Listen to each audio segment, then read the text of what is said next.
እንቁ ሰናይ እንተ ብዙኅ ሴጣ ዋጋዋ ውድ የሆነች እንቁ በሚል ርዕስ እንማራለን። ዋጋችሁ እኔ ነጋዴ በሆን በቃ አሁን እንግዲህ እኔ የመንግስተ ሰማያት ነጋዴ ነኝ። ምክንያቱም ጌታ ምን ብሏል? መንግስተ ሰማያት መልካም እንቁን የሚፈልግ ነጋዴ ትመስላለች ብሏል። አሁን ሶስት ነገሮችን ልናገርና ትምህርቱ እዚሁ ላይ ያበቃል። ሶስቱ ነገሮች እንቁ የተባሉ እነማን ናቸው የሚለውን ብቻ ነው የምነግራቸው። እንቁ ያልቃል። እግዚአብሔር ግን ለእያንዳንዳችን አንዳንድ ጠባቂ መልአክ ሰጥቶናል። በመልአክ እኮ ነው የሚያጅበን እግዚአብሔር። እንዲህ የሚያደርገት ይገኛል በመልአክ። ወወልድ ወመንፈስ ቅዱስ አሐዱ አምላክ።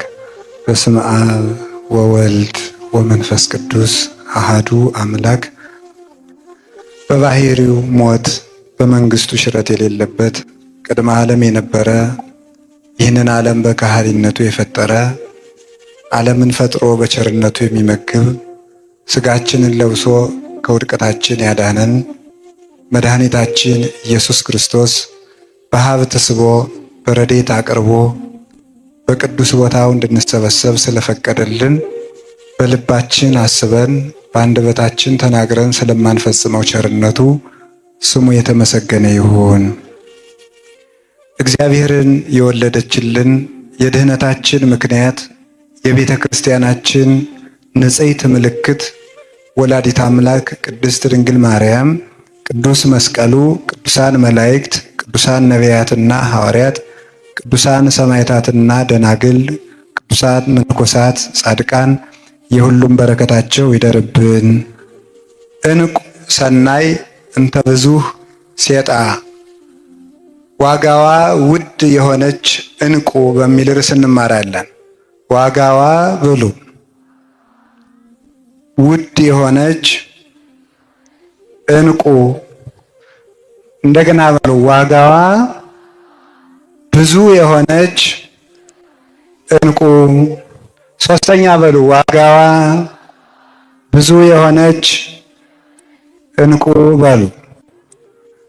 በአማርኛ እንቁ ብለናል፣ በግዕዝ እንቁ ይባላል ማለት ነው። ቀድሞ ያወቁት እውቀት ችግር ስለሆነ ተሳስቶ እንዳይመስላችሁ ብዬ ነው። ስለዚህ ይህንን ቃል የምናገኘው የማቴዎስ ወንጌል ምዕራፍ 13 ቁጥር 44 ላይ የምናገኘው ኃይለ ቃል ነው። ሙሉ ቃሉ እንዲህ ይላል። ካዕበ ትመስል መንግሥተ ሰማያት ብእሴ ሰያጤ ዘረከበ ባሕሬ ሰናየ። መንግሥተ ሰማያት በአማርኛው ቃል በቃል ሲፈታ መንግሥተ ሰማያት የሚፈልግን ነጋዴ ትመስላለች። መንግሥተ ሰማያት እንቁ የሚፈልግን ነጋዴ ትመስላለች። ወረኪቦ ውእቱ ብእሲ ባሕሬ ሰናየ። ይህ ሰው ዋጋዋ እንተ ብዙኅ ሴጣ ዋጋዋ ብዙ የሆነች እንቁ ባገኘ ጊዜ ያለውን ገንዘቡን ሁሉ ሽጦ ያችን እንቁ ገዛት፣ ዋጋዋ ብዙ ነውና ይላል። ስለ ቃሉ የእግዚአብሔር ስሙ የተመሰገነ ይሁን። ጌታችን መድኃኒታችን ኢየሱስ ክርስቶስ በምሳሌ ያስተማረው ትምህርት ነው። ምሳሌ የሚነገርበት ምክንያት አንደኛ ከማያውቅ ሰው ለማያውቅ ሰው ነገር ለማቅለል ምሳሌ ይመሰላል። ነገር ለማቅለል፣ ለማስረዳት፣ ለመግለጥ ምሳሌ ይመሰላል። አይምሮው ረቂቅ ለሆነው ልቡናው ከህሊናው ለተስማማለት ሰው ደግሞ ያለ ምሳሌም ይነግሩታል፣ ይረዳልም። ሁለተኛ ደግሞ ምሳሌ ተመስሎ የሚነገረው ከክፉ ሰዎች ምስጢር ለመሰወርና ሀብተ መንፈስ ቅዱስ እንዲሁ በስንፍና የምትገኝ ስላልሆነች ጥረው ግረው ለፍተው እንዲያገኟት በምሳሌ ይመሰላል ማለት ነው። አይምሮ ላለው እስመ ኩሉ እስመ ለዘቦ ይሁብዎ አይምሮ ላለው ሰው ምሳሌ ይመስሉለታል። ወይ ወስክዎ ላለው ሰው ይሰጠዋል ይጨምሩለታል ይላል። ላለው ይሰጠዋል ይጨመርለታል ማለት ላለው ይሰጠዋል ማለት አይምሮው ለቀና ሰው ምሳሌ መስለው ይነግሩታል። ወይ ወስክዎ ምስጢሩን ተርጉመው ይጨምሩለታል። ወለዘስ አልቦ አይምሮውን ላጣ ሰው ግን እመዲ ቦ ያሃይድዎ አይምሮ ለሌለው ሰው ግን ያኑ ምሳሌውን ይመስሉበታል እንጂ አይመስሉለትም። ያኑ አይምሮውን ነስተው በግዕዘ እንስሳ ያቆሙታል። ምሳሌውን ከመረዳት ወደ አለመረዳት ያወጡታል። ምስጢር ይሰውሩበታል። ስለዚህ ምሳሌ በመጽሐፍ ተመስሎ የተጻፈበት ምክንያት አንደኛ ምስጢር ለመግለጥ ነው። ሁለተኛ ምስጢር ለመሰወር ነው። ምስጢር ለመግለጥ አይምሯቸው ለቀና ለበቁ ለቅዱሳን፣ ምስጢር ለመሰወን ጽነት ላለባቸው ለመናፍቃን፣ ለስጋውያን፣ ለአጋንንት ምስጢር ይሰወርባቸዋል። በምሳሌ ይነግሩባቸዋል። እነሱ ሰሙን ይዘው ይኖራሉ፣ ቅዱሳን ደግሞ ወርቁን ያገኛሉ። ስለዚህ ጌታችን መድኃኒታችን ኢየሱስ ክርስቶስ በምሳሌ ያስተምር የነበረው ስለዚህ ነው። መጽሐፍ ቅዱስን ስንማርና ስንመለከት ማስተዋል ያለብንም ለዚህ ነው። ለበቁት ተመስሎላቸዋል፣ ለክፉዎች ደግሞ ተመስሎባቸዋልና ከተመሰለባቸው ወገን እንዳንሆን የተመሰለላቸው የተረዱትን ያስረዱን ዘንድ ከተመሰለላቸው ሲያስተምሩ ከእግራቸው ሲጸልዩ ከረዴታቸው በመጠጋት ምስጢሩን እንረዳለን ማለት። ያንን ምስጢር ከአበው ያገኘነውን እንማራለን ማለት። ካልሆነ ግን ሳይማሩም ወይም ሳይበቁ የበቁትንም ሳይፈልጉ የእግዚአብሔርን ምስጢር እንዲሁ እረዳዋለሁ ቢሉ ፈጽሞ አይገናኙም። ሰው ከእግዚአብሔር እቅፍ ከመውጣቱ በስተቀር ማለት ነው። አንድ ሰው መጽሐፍ ቅዱስን ብድግ አድርጎ ዝም ብሎ ተሸክሞት ሲመለከተው ቢል ምስጢር አይረዳው። ስለዚህ አበው ያስተማሩትን እንማራለን እና ጌታችን ያስተምር የነበረ ለሕዝቡ ምሳሌ ለመግለጥ፣ ፈሪሳውያን ደግሞ ምስጢር ለመሰወር ነው። ለደቀ መዛሙርቱ ቤት ውስጥ ይተረጉምላቸዋል። ሕዝቡ ደግሞ ለሰም የሚሆናቸውን ተምረው ይሄዳሉ። በረድኤት ይጠቀሙበታል በየዋህነት እና በምሳሌ መስሎ ካስተማረው መካከል መንግሥተ ሰማያት ውስጥ ሰው በምን መልኩ እንደሚገባ መንግሥተ ሰማያት ምን እንደሆነ ይህንን ሲያስረዳ የተናገረበት አንቀጽ ነው። እንግዲህ መጽሐፍ ቅዱስ ውስጥ በሐዲስ ኪዳን የሰው ልጅ ወደ ክርስቶስ በሚያደርገው ጉዞ በብዙ ወገን ተመስሏል። ለምሳሌ ለክርስቲያን ምሳሌ ከሆኑት መካከል ገበሬ፣ ወታደር፣ ጨዋታ ተወዳዳሪ፣ አራተኛው ደግሞ ነጋዴ ነው። እነዚህ ሌሎችን በሌላ ጊዜ ትማሯቸዋላችሁ። ክርስቲያን በገበሬ ይመሰላል፣ በወታደር ይመሰላል። ከዚያ ደግሞ ምን ተብሏል? በሩጫ ይሄ በዘመኑ የቅዱስ ጳውሎስ መልእክት የተጻፈበት ጊዜ በግሪክ የቡጢ ወይም ዛሬ ቦክስ የሚባለው ነው አይደል? የሱ ውድድር የነበረበት ጊዜ ስለነበረ በእነዚያ ተወዳዳሪዎችና በሩጫ ተወዳዳሪዎች መስሎ ሁሉ አስተምሮበታል። እኔ ቡጢ ሰልጥኑ ግን አላልኩም። የተጻፈበት ምክንያት በዘመኑ ምሳሌ እንደዚያ ብሎ ተጽፈዋል ማለት ነው። ልክ ደግሞ እንደዚሁ ሁሉ በነጋዴ ነው። አሁን ዛሬ ሁላችሁም ራሳችሁን ነጋዴ አድርጋችሁ ሳሉ። ሁላችሁም እኔ ነጋዴ በሆን በቃ አሁን እንግዲህ እኔ የመንግስተ ሰማያት ነጋዴ ነኝ። ምክንያቱም ጌታ ምን ብሏል? መንግስተ ሰማያት መልካም ዕንቁን የሚፈልግ ነጋዴ ትመስላለች ብሏል። አሁን እዚህ ውስጥ የተቀመጥነው ሁላችንም ለንግድ ነው።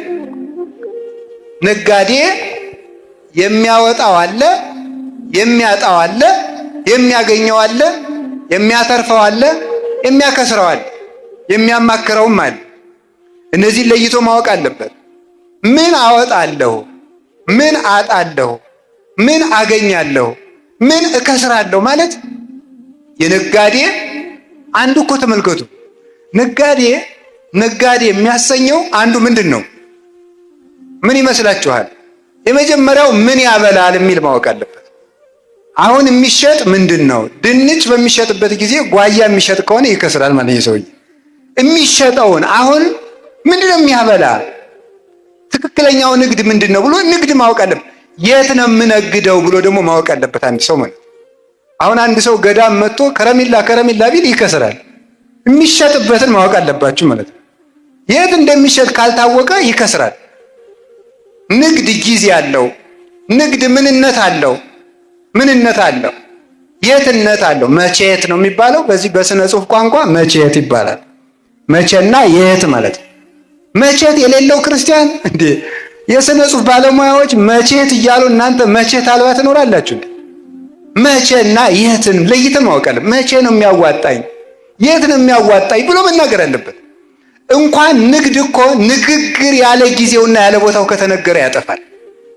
ያለ ቦታ መልካም ንግግር ቢሆን እንኳን ወብዙ ነገር ዘእነግረክሙ ወባይቱ የትክሉ ጻዊሮቶ ይይዜ ጌታ ያለ ምንድን ነው? የምነግራችሁ ነገር ነበረኝ፣ ነገር ግን ዛሬ ልትሸከሙት አትችሉም ይላል።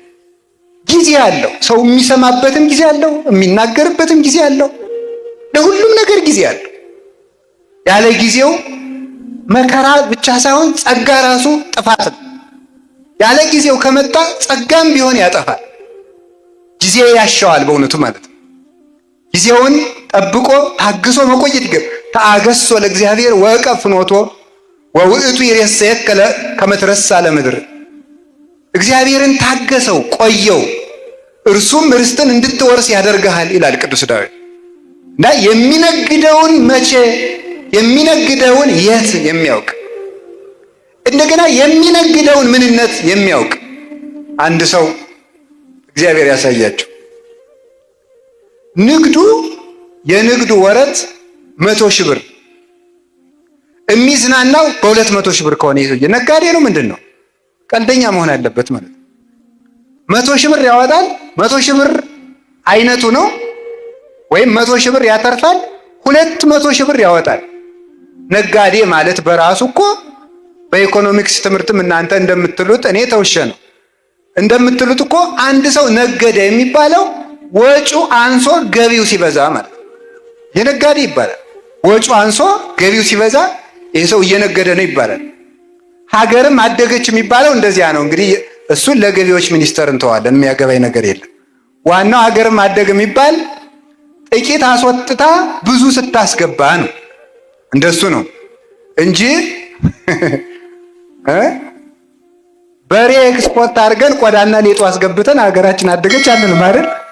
ሀነ ነፍሱ ሰጠን ሙት ቆዳ ተቀብለን ኢትዮጵያ በለጸገች መቼም አንልም አይደል? ስለዚህ ምን ያሻዋል ማለት ነው? ወጪውና ገቢ ተለይቶ መታወቅ አለበት ማለት ነው።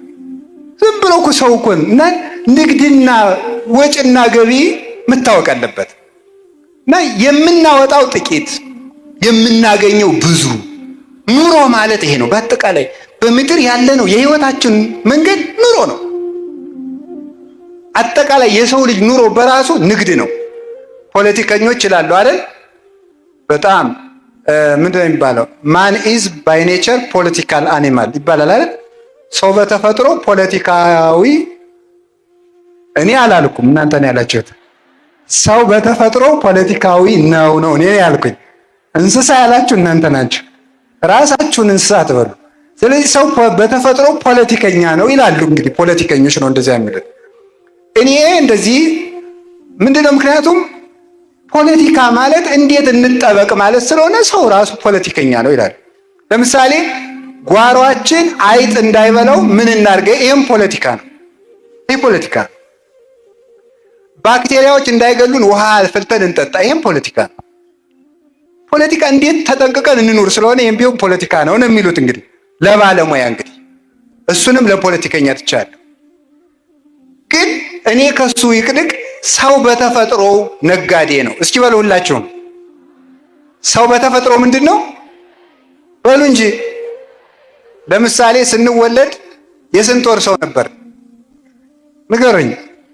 የ9 ወር ከ5 ቀን ከ10ም የሚያደርጋል አንዳንዱ ልጅ ከ5 ቀን። አሁን ለምሳሌ ስንት ዓመት ነው ማለኛ? አቤት 27 ከ9 ወር ስንት ዓመት አተረፈ? ንግድ እድሜ ራሱ እኮ ንግድ እኮ ነው ማለት ነው። እድሜ ራሱ ንግድ ነው ይሁላችሁ ማለት ነው። እያተረፍን ነው የምንኖረው ማለት ነው። አሁን መጀመሪያ ከእናታችን እቅፍ እያለ ምን ነበር የምናደርገው? ጡት ነበር የምንጠባው። አሁን ምን እናደርጋለን? እንበላለን አይደለም? ይህም ትርፍ ነው። ይህም ትርፍ ነው በእውነቱ ማለት ነው። ሰው በህይወት ዘመኑ ለቅሶ ነበር። አሁን እያደረጋችሁ ነው። ንግድ እኮ ነው ይሄ። እያለቀስክ ተወለድክ፣ ዛሬ ትስቃለህ። ይህ ንግድ ነው። ሳቅን ያተረፍከው በመኖርህ ነው። ኑሮ ሳቅን አተረፈ ማለት ነው። ስንወለድ ምንድን ነበር? እርቃናችን። እስኪ እርቃናችን በሉ። አሁን ምን አትርፈናል? ልብስ አትርፈናል። ስንወለድ ቢማከሩብንም ቢመክሩንም አናውቅም ነበር። አሁን ለመምከርም በቅተናል። መቼም ሁላችሁም እኮ አሁን እኮ ማይኩን ብሰጣችሁ ስብከቱንም አትለቁትም አይደል? አሰሩትም እንጂ ለነገር እኮ ጎበዞች ናችሁ። ታሽሩታላችሁ እናንተም ቢሆን ማለት ነው። ስለዚህ ሁሉም ሰው አሁን ይሰብካል። ግን ቁም ነገሩ ምንድነው? ክፉና በጎ ለመለየት የበቃ ነው። እሱም ንግድ ነው። እንዴት ያለ አይምሮ! ሰው ተጠንቅቆልን እንኖር ነበር። ተጠንቅቀን ለመኖር የሚያስችል አይምሮ ሰጠን። ሰው ሩጦልን እናመልጥ ነበረ። ሩጠን የምናመልጥበትን እግር አተረፍ። ድሮ አውሬ ቢመጣ እናታችን አዝላ ሩጣልን ነበር የምናመልጠው። አሁን እኛው ሩጠን የምናመልጥበት አግኝተናል። ድሮ ምንም መጉረስ የማይችል እጅ ነበረን። አሁን የሚያጎርስ እጅም ይዘናል። ይህም ትርፍ ነው። ድሮ ሆዳችን ቢቆርጠን ራሳችን ቢፈልጠን እርር ብለን እናለቅሳለን፣ እናታችን እናስቸግራለን እንጂ ይሄን አመመኝ እንኳን አንልም። ያለ ፍላጎታችን የሆነ መድኃኒት ቢግቱን ይሄ አይሆነኝም ማለት አይቻል። አፋችን አልፈታም ዝም ብለን መጋት ነበረ። አሁን ግን ይሄን አልበላም ይሄን አላደርግም ብለን ክፉና ደጉ የምንናገርበትን የምንለይበትን አንደበት አግኝተናል። የሁሉ ትርፍ ነው። ራስን ችሎ መቆም ትርፍ ነው። ከወደዱት መድረስ ትርፍ ነው። ከወደዱት ደርሶ መዋል። ሰዎች እኮ እኛ ብዙ ጊዜ ጸጋችንን የምናደንቀው ከሰው ትከሻ ላይ ስናየው ስለሆነ ነው እንጂ ውሎ ማደር እንዴት ያለ ትርፍ ንግድ መሰላችሁ? ተንቀሳቅሶ ማደር፣ ተንፍሶ ማደር፣ ተቀምጦ መዋል ራሱ እኮ ትርፍ ነው። ከጎለቱ ስራ ፈታችሁ አይደለም። የማያስቆም የማያስቀምጥ ደዌ ያለባቸው አሉ። መቆም ትርፍ ነው በእውነቱ ማለት ነው። መራብም እኮ ሲቻል ነው። በሽታ ሲመጣ እንኳን መጥገብ መራብም አይቻልም። በሽታው ይዘጋልና ማለት ነው። ስለዚህ ሁሉም ነገር ይህ ዓለም ለትርፍ የተፈጠረ ነው። ሰው ነጋዴ ነው። ይህ ዓለም ለትርፍ የተፈጠረ ነው። አበው በዚህ ዓለም አተረፉበት። ያላተረፉበት ነገር የለም። እኛ እንዳንከስርበት እግዚአብሔር ይርዳን። እድሜ ትርፍ ነው። እድሜ ትርፍ እኮ ነው። 50 ዓመት እንኖራለን፣ የዘላለም ሕይወት እናተርፍበታለን። ዳዊት በ70 ዘመኑ የአምላክ ልብ የሚባል ዘላለማዊ ስምን አትርፎበታል። ዘላለማዊ ስምን አባቶቻችን በሁሉ ነገር ነግደው አትርፈዋል። በእውነቱ ማለት ነው። 3 ሰዓትን ያተረፈባት ሰው አለ። ይህ የሚደንቀኝ ሰው በቀኝ የተሰቀለው ወንበዴ በቀኝ ተሰቀለ። 3 ሰዓት ተሰቅሎ በኋላ አተረፈባት። ያኛው ደግሞ ከሰረባት። ሞኝ ሰው ከመልካም ዘመኑም አያተርፍም፣ ከክፉ ዘመኑም አያተርፍም። ቢያንስ እኮ ሰው በመልካሙ ካልተጠቀመ በክፉ መጠቀም አለበት። በዚህም ያልተጠቀመ ሰው ነው ይሄ ሰው ማለት። ስለዚህ ላወቁበት ሁሉ ማትረፊያ ነው። ማጣት ማትረፊያ ነው። ማግኘት ማትረፊያ ነው። መሾም ማትረፊያ ነው። መሻርም ማትረፊያ ነው። ርስት መውረስም ማትረፊያ ነው። መሰደድም ትርፍ ነው። ላወቀበት ሰው ሁሉ ትርፍ ነው። ሰይጣን እንኳ ቢሆን ላወቀበት ሰው ጥቅም ነው። ሰይጣን እንኳ ቢሆን አበው በሰይጣን ጸድቀውበታል። እኛ ግን በመላክም የምንጸድቅ አይመስለኝም። ግን አይዟችሁ እንጸድቃለን። እመቤታችን ስለምታማልደን መድኃኔዓለም ቸር ስለሆነ አበው ዲያብሎስን ታግለው ጸደቁበት እኮ። እንዲያውም እኮ አባታችን አቡነ ተክለ ሃይማኖት ዲያብሎስ አጋንንት ሊፈትኗቸው ሲመጡ ጸሎታቸውን አቋርጠው ዝም አሉ። በድንጋይ መጥቶ ሲቀጠቅጣቸው እስከ ይደቅቅ አጽሙ ይላል። አጥንታቸው እስኪሰበር ደበደባቸው እስኪነጋ ድረስ። ኋላ መልአኩ መጥቶ አጋንንትን አባሮ ለምንድን ነው አትጸልይም እንዲህ አላቸው። አይ እኔ አልጸልይም። ቢሆን አታማትም? እኔ አላማትም። እንዴ ለምን? ካማተብኩ አጋንንቱ ይሸሻሉ። ከሸሹ ደግሞ አይደበድቡኝም። ካልደበደቡኝ ክብር አላገኝም። ምክንያቱም ክርስቶስ ምን ብሏል? ሰውነቱን የሚወዳት ሰው ካለ ይጣላት ብሏል። ምን ይበላት ነው ያለ? ይጣላት። አበው ስጋቸውን የሚጥሉበት ምክንያት ይፈልጋሉ። ጌታ መድኃኔዓለም ኢየሱስ ክርስቶስ እንዲህ ነው ያለ፣ ዘቦአ አንተ ኀቤ ውእቱ ይድህን አነ ውእቱ አንቀጸ አባግዕ ዘበአማን፣ እኔ እውነተኛ የበጎች በር ነኝ። ዘቦአ አንተ ኀቤ ውእቱ ይድህን፣ በእኔ በኩል የገባ ሰው እርሱ ይድናል። ይበው ወይ ወፅ፣ ወደ እኔ ይገባል ይወጣል። ወይ ረክም ራእየ፣ ይበው ወደ ሃይማኖት ይገባል ይወፅ ምግባር ለመስራት። ይበው ወደ ትምህርት ይወፅ ወደ ማስተማር። ይወፅ ከስጋ ፈቃድ ይወጣል። ወይ በው የክብር ሀገሯ ነው፣ ወደዚያ መሰማሪያን ያገኛል ያለ። መከራ ያጣ ሰው ነፍሱ ተቅበዝባዥ የሆነ ሰው ነው። የነፍስ መሰማሪያዋ ምንድን ነው? መከራ ነው። አባቶቻችን እንዲህ አድርገው ከሁሉ ነገር አትርፈዋል። እኛንም ለማትረፍ ያብቃን። ሶስት ነገሮችን ልናገርና ትምህርቱ እዚሁ ላይ ያበቃል። ሶስቱ ነገሮች እንቁ የተባሉ እነማን ናቸው የሚለውን ብቻ ነው የምነግራቸው። እንቁ ነጋዴ እኛ። እስቲ በሉ እኛ በሉ። እስቲ ወደ ጫፍ ያላችሁት አትናገሩም? እኛ በሉ እስቲ በሉ ሁላችሁም። አሁን አንድ ላይ በሉ እኛ በሉ። ምንድን ናችሁ? ምንድን ናችሁ? እንደገና ምንድን ናችሁ? የምን ነጋዴ? የመንግስተ ሰማያት በሉ እንጂ አንድ ጊዜ ሁላችሁም። ሁላችንም የመንግስተ ሰማያት ነጋዴ ነን በሉ። የምን ነጋዴ ነን? የመንግስተ ሰማያት ነጋዴ። በጣም ጥሩ። አሁን ወጭ አለው፣ ወጭ አለው። እሺ ወጭ አለው። ከዛስ ምን አለው? በሉ ወጭ ትርፍ ወይም ገቢ በሉት፣ ችግር የለም።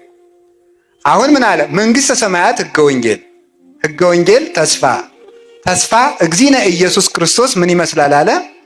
እንቁን የሚሻ ነጋዴን ትመስላለች። እንቁን ነው የሚሻ። እንቁ እንግዲህ ብረት አለ፣ ነሐስ አለ፣ መዳብ አለ፣ ብረት አለ፣ ነሐስ አለ፣ ብር አለ፣ ወርቅ አለ። ከዚህ በላይ እንቁ አለ ማለት ነው። እንቁ ከዚህ በላይ ነው። ይሄ መጨረሻው ነው። አሁን የመጨረሻውን ውድ ዋጋ ያለው ብዙ ዋጋ የሚያወጣውን እንቁ ምንድን ያደረገው ሰውየው? ያንን ሲያገኝ መጀመሪያም ነጋዴውም እንቁ ለማትረፍ ነው የወጣው። እንቁ ለማትረፍ ስላወጣ ብር ቢያተርፍ በንግዱ አይረካም፣ ብረት ቢያተርፍ አይረካም፣ መዳብ ቢያተርፍ አይረካም፣ ነሐስ ቢያተርፍ አይረካም። የሚረካው ይሄ ነጋዴ እንቁ የሚነግድ ነጋዴ። እንቁ ሳገኝ ብቻ ነው የምረካው ብሎ ሐሳቡ እንቁ ለማትረፍ ነው። ሐሳቡ ትልቅ ነው ይሄ ሰው። አሁን ማደረግ ትልቅ ነገር ያለ ትልቅ ወጪ አይገኝምና ወሆረ ወሴጠ ኩሎ ዘቦ፣ ያለውን ነገር ሁሉ ሸጠ ይላል። ያለውን ነገር ሁሉ ሸጠ። ምክንያቱም ያ ውድ ገንዘብ እንደሚያወጣለት ስላወቀ ያለውን ነገር ሁሉ ሸጠና ያችን እንቁም ገዛት። በዚያችን እንቁ ጌጥ ይሆናል፣ እንቁ ብርሃን ይሆናል። እንቁ ደግሞ ምን ያደርጋል መስላችሁ? ውድ ነውና ለብዙ ጥቅም ይሆናል። ብዙ ንብረትን ይሰበስባል። አንዱ ብዙ ነገር ይገዛል። ስለዚህ ይሄ ነጋዴ ትልቅ ያሰበ መሆኑ ትልቅ ወጪ አውጥቶ ገዛ ይላል። አላችሁ አላችሁ። እግዚአብሔር ከሁላችን ጋር ይሆን። ትልቅ ወጪ አውጥቶ ገዛ። አሁን እናንተ እግዚአብሔር ያሳያችሁ፣ ክርስቶስ ያመልክታችሁ። ከዳኛ ተሆኖ እንደዚህ ይባል ነበር ድሮ። አሁን ሁላችሁም 100 ብር አጥታችሁ አንድ ቤት ከምታገኙ፣ አንድ ቤት አጣችሁ 100 ብር ከምታገኙ ምረጡ። በሉ ንገሩኝ እንጂ ይጠየቃል እንዴ ነው አይደል መልሱ? ምንድን ነው የማይጠየቀው? ቤት ይጠየቃል ወይ ነው? እሺ ወርቅ ሰጣችሁ እንቁ ከምትቀበሉ፣ እንቁ ሰጣችሁ ወርቅ ከምትቀበሉ ምረጡ በሉ። መዳብ ከስራችሁ እንቁ ከምታገኙ፣ እንቁ ከስራችሁ መዳብ ከምታገኙ በሉ። መዳብ ምን ይሻላችኋል? አረ በሉ እናንተ ሰዎች መዳብ። እሺ ምሳ አብልተዋችሁ እንቁ ከምታጡ፣ እንቁ ሰጥተዋችሁ ምሳችሁን ጦማችሁን ከምትውሉ በሉ ንገሩኝ እንጂ። እሺ አንድ ቀን ታስራችሁ እንቁ ከሚሰጣችሁ፣ አንድ ቀን ተስራችሁ እንቁ ከሚሰጣችሁ፣ አንድ ቀን ተፈታችሁ፣ አንድ ቀን ታስራችሁ እንቁ ከሚሰጣችሁ፣ አንድ ቀን መታሰር ቀርቶባችሁ እንቁ ከሚቀርባችሁ ምረጡ። ገንዘብ ወዳጅ ነው ይሄ ህዝብ እናንተ። በጣም በጣም በጣም ጥሩ ነው። ግድ የለም መልካም መርጣችኋል። አንድ ቀን ታስሮ ለብዙ ቀን፣ አንድ ቀን ታስሮ ለብዙ ቀን በሰላም መኖርም መልካም። ትልቁ ነገር መናኛውን አጥቶ ዋናውን ማትረፍ ማለት ነው። መናኛውን አጥቶ ዋናውን ማትረፍ ካልሆነ ግን የተገለበጠ ኑሮ ይሆናል። ታዲያ ይሄ እንቁ የተባለ ምንድን ነው ካላችሁኝ፣ እንቁ የተባለ የመጀመሪያው ሰው ነው። እስኪ ሰው በሉ።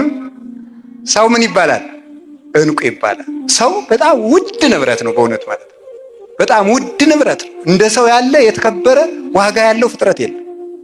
እንደ ሰው ያለ ዋጋ ምክንያቱም ሰማይ ተፈጠረ ለሰው፣ ከዋክብት ተፈጠሩ ለሰው፣ ጨረቃ ተፈጠረች ለሰው፣ ምድር ተፈጠረች ለሰው፣ ውሃ ተፈጠረ ለሰው፣ ሰባቱ ሰማያት ተፈጠሩ ለሰው፣ ደመና ተፈጠረ ለሰው፣ ጠፈር ተፈጠረ ለሰው፣ ዛፍ ተፈጠረ ለሰው፣ አዝሬት አትክልት ተፈጠሩ ለሰው፣ እንስሳት ተፈጠሩ ለሰው፣ አውሬ ተፈጠረ ለሰው፣ መልአክ እንኳን የተፈጠረ ለሰው። ሰው ልዩ ፍጡር እኮ ነው። እያንዳንዱ ሰው እኮ ንጉሥ እኮ ነው። እያንዳንዱ ሰው ውሎ ሲገባ ቶ ሲወጣ ማንም ሰው ንጉሥ እኮ ነው። ይገርማል እኮ። አሁን እኛ ደህና ጠቅላይ ሚኒስትሩ ቢሮ አንዳንድ አጃቢ ይመድቡልን ብል ያገኛሉ። ሰራዊቱ ማለቁ አይደለም ያልቃል እኮ ያልቃል። እግዚአብሔር ግን ለእያንዳንዳችን አንዳንድ ጠባቂ መልአክ ሰጥቶናል። በመልአክ እኮ ነው የሚያጅበን እግዚአብሔር። እንዲህ የሚያደርገት ይገኛል በመልአክ። ለዚያውም ወታደር ጎበዝ ነው፣ ጥሩ ጠባቂም መልካሙ ሲገኝ። ግን እንቅልፍ ወሰደው ምን ያደርጋል? አጉል ነው። መላእክት ግን አይተኙም። አደከመስ ምን ይደረጋል? ራሱ ጠባቂው ቢመታስ ምን ይደረጋል? ራሱ ጠባቂው ቢመታስ ምን ይደረጋል? መልአክ ግን አይመታም።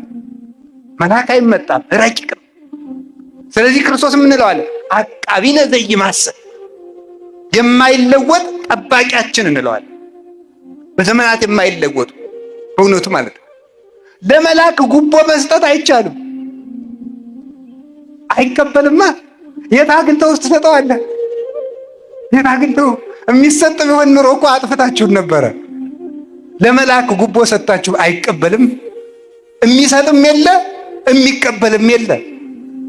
በገንዘብ የማይለወጥ አይመሽበት ነገር፣ አይደክመው ነገር፣ አያመው ነገር፣ የሚመከርብንን ቀድሞ የሚሰማ ጠባቂ የተሰጠ የሰው ልጅ ክቡር ፍጥረት ነው። ሰው ውድ ገንዘብ ነው ወገኖቼ። ሰው አታችሁ ገንዘብ ከምታተርፉ ገንዘብ ከርቶባችሁ ሰው አትርፉ። ሰው ገንዘብ ይሰጣችኋል። ሰው ልዩ ገንዘብ ነው። መድኃኔዓለም በዚህ ዓለም የኖረ ሰው ለመሰብሰብ ነው። ሰው ሰብስቧል። በእውነት ነው። በሰው ተመልከቱ። ሰው 12 ሰው ነው እኮ ያተረፈ ለፍቶ፣ ኋላ 120 ሰዎችን አትርፏል። እነዚያ ሰዎች ደግሞ ምን አደረጉት? ዓለምን በሙሉ ሰብስበው ደግሞ አመጡለት። አንዲት ሴት ፍለጋ የእግዚአብሔር ቸርነቱ፣ አንዲት ሴት ውሃ ቀጅ ሴት። ያቺ ሴት ባል ስታገባ ጋኔን ሲገልባት፣ ባል ስታገባ ዮሐንስ 4 ያለ ጋኔን ሲገልባት፣ ስለዚህ ከውሃ ቀጅ ሴቶች ጋር እንዳትሄድ ይህች ነፍሰ ገዳይ እንዳይሏት ሴቶች ሁሉ ቀርተው ጨርሰው ቤታቸው ሲገቡ በቀትር ብቻዋን ልትቀዳ ሄዳለች። የዚህችን ሴት ገመና የሚያውቅ የአንዲት ሴት ገመናና ኀፍረት የሚገደው እርሱ መንገድ ሰብሮ መንገድ ጥሶ ጫካ ጥሶ አልፎ ደቀ መዛሙርቱ እንዳያሸማቅቋት ምሳ በልታችሁ ነው ሁሉን በአንድ ጊዜ የሚፈታ የእሷን ችግር ለመፍታት ብቻዋን አረገ። የደቀ መዛሙርቱን ረሃብ ለመፍታት ምሳ ግዙ ብሎ ሰደዳቸው። የሁላቸውንም ችግር ሰበሰበ። ያችን ውሃ ስጭኝ አልሰጥም፣ የውሃ ስጭኝ አልሰጥም፣ ባልሽን ጥሪና ልስጥሽ። ክርክሩ አለቀ። እኔ የሕይወት ውሃ ነኝ አላት። አንተ ማስያስ ነህ? አዎ ነኝ አላት። ከዚያ በኋላ የሚያስደንቀው ጌታ ይቺ ሴት ካመነችና ከእርሱ ጋር ነፍሷ ከተዋሃደች በኋላ ውሃ ስጭኝ አላላትም። ምክንያቱም የጠማው የእሷ መዳን ነበርና መልሶ ያልጠየቃት ለዚያ ነው። ደቀ መዛሙርቱ መጥተው ምንድን ነበር ያሉት? ሐዋርያት መጥተው ምሳ ብላ አልበላም። ይቺ ሴት አምታለች ነው ወይስ ደግሞ ማን አብልቶት ይሆናል? ማን አብልቶት ይሆናል? አይ ብየ መብል ዘይተአምር ዋንትሙ፣ እናንተ የማታውቁት ምግብ አለኛል። የእግዚአብሔር ምግቡ የሰው መዳን ነው። የክርስቶስ ምሳና ራቱ የሰው መዳን ነው። ክብሩ ሁሉ ሰው ነው። ለሱ ክብሩ ሁሉ ሰው ስለሆነ ክብሩ በሰው ስለተገለጠ ለሰው ሁሉ ብሎ ክብሩን እንደ መቀማት አልቆጠረው። እንዘባይል ውእቱ እንኩሉ አንደ የርሶ እንኩሉ ከመትባሉ አንትሙ በንዴተ ዚአሁ፣ በእርሱ ድህነት እናንተ ባለጸጎች ትሆኑ ዘንድ ባለጸጋው ስለ እናንተ ራሱን ድሃ አደረገ ብሎ እንደተናገረ ነዋይ ሑሩይ ቅዱስ ጳውሎስ ፊልጵስዩስ ምዕራፍ 2 ቁጥር 8 ላይ እርሱ ክብሩን ለሰው ሁሉ ትቶ የተሰቀለ የእግዚአብሔር የክብሩ መገለጫ ሰው ስለሆነ ነው። ስለዚህ ጌታ ሰውን ያተርፍ ዘንድ ለሰው ብሎ ሁሉን ተወ።